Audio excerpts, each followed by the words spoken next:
Welcome to my breakfast series 7 day 7 way. সকাল থেকে ভালো কিছু খেতে ইচ্ছে করছিল, সপ্তাহের শুরু বলে কথা।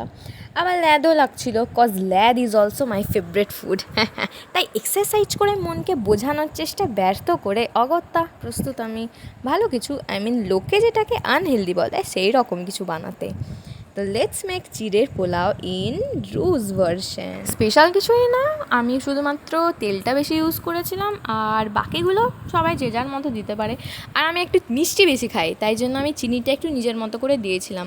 অনেকে নুন একটু বেশি খেতে পছন্দ করে, বাট আমি মিষ্টি একটু বেশি প্রেফার করি চিড়ের পোলাও বা নর্মাল কোনো পোলাও হোক, ফ্রাইড রাইস হোক, তাই আমি আমার মতো করে বানিয়েছি। একটাই জিনিস দিতে ভুলে গেছিলাম, সেটা হচ্ছে কাঁচা লঙ্কা। কম সময়ের মধ্যে বানানোর জন্য একটা পারফেক্ট ব্রেকফাস্ট হচ্ছে চিড়ের পোলাও। কম সময়ে মানে 5 মিনিটে হবে না, অবশ্যই 15 থেকে 20 মিনিট টাইম লাগবে। টমেটোটা দেওয়ার পর যেন আমার বেশি কালারফুল লাগছে। আমি যখন কোনো একটা খাবার বানাই তখন অলরেডি পরের দিন কী খাবার খাবো ওইটাও একটা মাথার মধ্যে চলতে লাগে।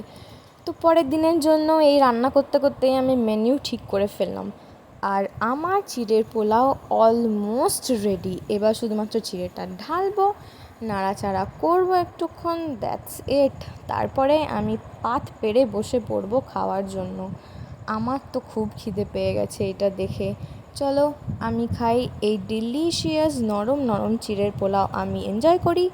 আর বাকি দেখা হচ্ছে পরের দিন। মিস করবে না কিন্তু, আবার আসছি খুব জলদি।